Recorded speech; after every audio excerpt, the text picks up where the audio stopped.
Welcome back, Troglodytes, to your daily dose of guitar information, the Trogly's Guitar Show. After 45 minutes of refreshing, I managed to miss everything cool at the Gibson Demo Shop. So let's go ahead and mourn the losses of some really cool pieces that we should have got to review. So first, we'll start with what is currently available at the time of recording. Let's check out this Custom Shop modified Les Paul Custom. So it looks like they put a P94 pickup in the neck position. That's actually pretty cool. They gave it these see-through gray pickup rings, and they removed the cover off the bridge pickup, all while adding a Bigsby onto this black Les Paul Custom. Completely transforms the look of this. I kind of like those gray pickup rings because they remind me of an aged nickel hardware, so it kind of matches the rest of what we've got going on here. But everything else, just seems pretty basic. Nothing too crazy or out there, but it is a 2021 custom shop. It looks like it has the VOS style finish, and oh, it's actually a silver sparkle. Okay. And that one's listed at $4,100. I was kind of interested to see one of these ES Les Paul specials show up. So this has to be at least from what, 2015, 2016? Kind of hard to see. Let's check the description. Weak serial number stamp. You don't say. Yep, looks like this one's all the way from 2016. But this one I was actually surprised by their asking price. I know a lot of people ask about this much, and I ended up selling my ES LP Special 2, the version with the flame top, for about this much. But you can definitely see Gibson is shooting a bit higher on these prices. This little crack line right here, that's very common on these ES LPs of the era. So even though it looks a little bit scary, I wouldn't worry too much about it. But yes, $19.99. I don't see that one selling too fast. But it looks like the last two have sold for like $12, $15. I mean, there's my $19.99. That's probably what they based their asking price on. But you gotta remember, that was the flame top version. I'd guess we might see a price cut on that one in about a month.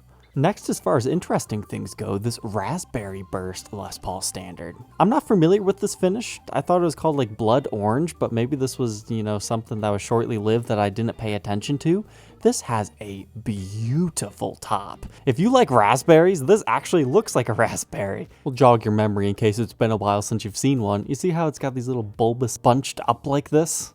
That looks exactly like this quilt top. So I love the fact that they give it these little raspberry rings right here. This is one of those times where I think they should have utilized the green knobs that sometimes you'll find on some of these guitars, because then it's kind of like the topper, or maybe give it like a green toggle switch.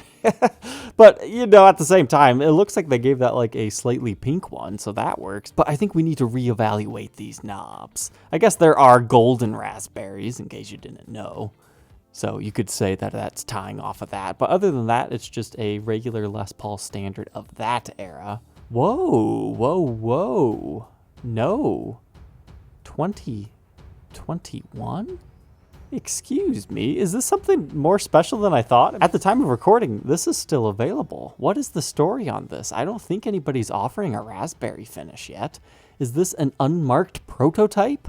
Let's see here. Looks like they're just saying it's got some light scratches. Back of headstock stamped mod. They're not saying they refinished it though. They're utilizing the Burstbucker 1 and 2 pickups. And it weighs about 10 pounds, so that means it's likely built to a standard 50s or 60s spec. Does it tell us anything about the neck? Those are some pretty big measurements there, but they're still saying it's like a 60s slim taper. That's interesting. Like, I like this, but since it's not marked a prototype and it's just a mod, I guess we don't know if they just refinished it or whatnot, or they're trying their hands with quilty top standards, and this one just came down the line and they wanted to do something with it. But the fact that that's from 2021 makes me think, are they experimenting with new finishes on this? Because I've not seen that before somewhere. And they are asking a $300 premium over top of a regular 50s or 60s standard. So maybe they're testing the market with this. That's what I like about the demo shop. It might not say it all in the title, but doing some investigations on the listing, sometimes you can come up with some interesting conspiracy theories. Next up, an ES175. I could be mistaken, but this is the first one that I remember in the demo shop. And searching through the sold listings, I don't see one there. So this might be the first ES175 to grace this shop's presence. It looks a little bit strange from this angle, but I love the way that the lacquer is that ambered over hue. I would guess this thing's pretty old. Yeah, 2016. They're going through the old Memphis stock now, it seems. This thing looks nice. So if you're in the market for an ES175 and you want it to look slightly vintage, like it's got some scratches and if I remember correctly, some finish checking, But the finish checking and stuff, it looks okay on this guitar because it already looks, semi-what vintage itself. But that's $3,800 if you're interested. I'm curious how that's priced. It doesn't seem that bad in comparison to some of the other ones that are currently on the market. And there were a couple of other strangely modified things. There was a 355 Black Beauty ES styled instrument. I mean, this is just, a nice guitar that you don't see every day. It doesn't look like they went too crazy with modifying it. But once again, this is from the old Memphis plant. So who knows, maybe on Thursday we'll start to see some more Memphis stuff show up. So far, I've been enjoying the Memphis-made guitars. And that puts us at the end of stuff that's still available. Now this stuff right here, I kid you not, I was right here when this stuff was listed. I mean, within a minute or two, and I didn't see half of this stuff. So I think somebody has a bot on their computer and it just instantly buys up anything programmed, anything that says exclusive custom paint, it just instantly buys it. At least that's what I'll keep telling myself so I stop feeling bad about missing these. Because that would only make sense for this, not so much the other stuff. So this was the exclusive custom paint this time. I swear, when I did the interview with the guy who does the main operations of this shop, I saw this one on a rack and he said, no, you don't want that one because it's just like some weird experimental prototype. We're not sure if we're even going to release it to the public. That could have been a different guitar, but yeah, I'm pretty sure this started life as an Inverness Green Les Paul Studio. Because when you flip it over to the back, you can see the neck is still that color. So what it looks like they've done to me is they just took some painter's tape and masked this off. And then they sprayed the sides this kind of metallic mocha brown. Now, I really like this finish. I think that would look great just on the top and then give it like a natural back and sides. It's not my favorite exclusive custom color, but maybe it's referencing something that I don't understand. Sometimes that's just how it goes. I will say, I like the back view more so than the front because I like the whole faux neck through design. And you might say, hey, don't you like Spotlight Specials? Isn't this, very similar? No, this is kind of like the reissue Spotlight Specials where they made the center stripe too big. I like it when it follows just the neck. So if this was a little bit slimmer, maybe I would have liked it a bit more, but at the end of the day, it's just a weird color scheme in my opinion. And they had a $400 premium on this over a regular Les Paul Studio that's brand new, but I'm guessing this was probably from what, 2016? Yeah, 2016. So in that aspect, they got a lot more than current market value for that. This, I don't even want to talk about it. These things are worth so much more than that, at least $1,000 more. And I never even saw this thing get listed for public sale. I mean, somebody was right on top of this. They clicked buy.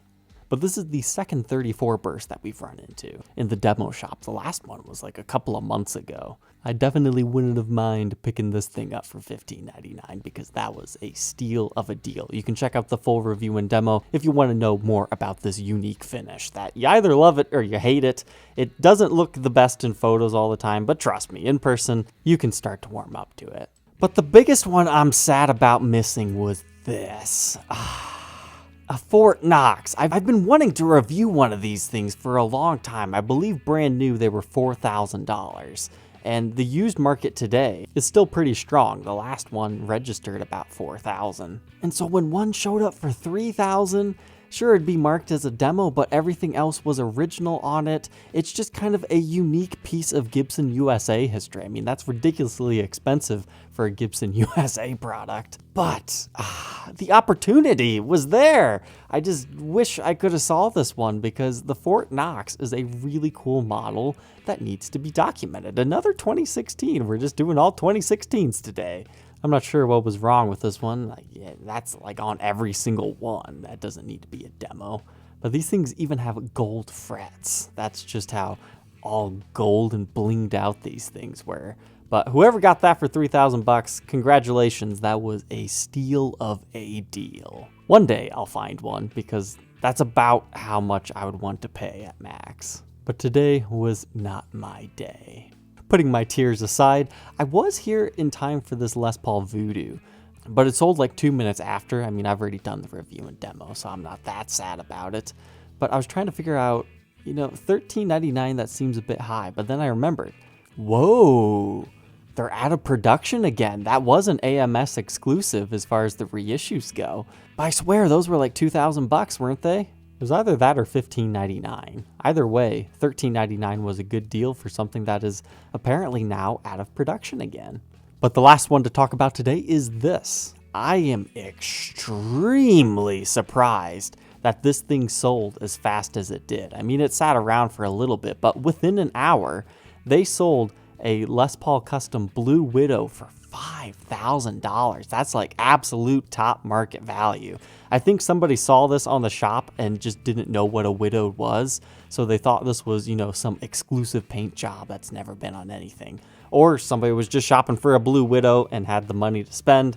I'm not putting down the guy who bought this guitar because, yeah, it's really cool if you like the color blue, but there's definitely better deals on these if you're patient. But basically, what they changed on this Blue Widow is they made it even more Blue Widow-y. So they've got the blue knobs on here, and then they put on the blue pickup rings. So this blue binding here, that is not actually special, and that's not actually the binding, it's just the finish over top of it. Essentially, what they do is they just spray the entire guitar blue, and then they do the burst, but then they don't scrape the paint off the binding. Whenever I review a Widow, I always get some disgruntled luthier who makes his own guitars and finishes it and goes, that's not a feature, they just don't scrape the binding. It's like, yeah, but it's kind of cool looking. If you want to learn about the Widows, you can check out my full review and demo page. But this one was from 2019. It's hard to believe that one of these things just, you know, sat around in the custom shop for quite that long just because it has a few imperfections on it. But I'm glad these things are getting out into the wild and not collecting dust and making somebody happy. But that one is sold. And I think that's the first Widow we've seen from the demo shop. So, troglodytes, I hope you enjoyed checking out the demo shop with me today. Lots of interesting stuff this week. And we're only halfway done. We will catch you tomorrow on the next episode. Take care.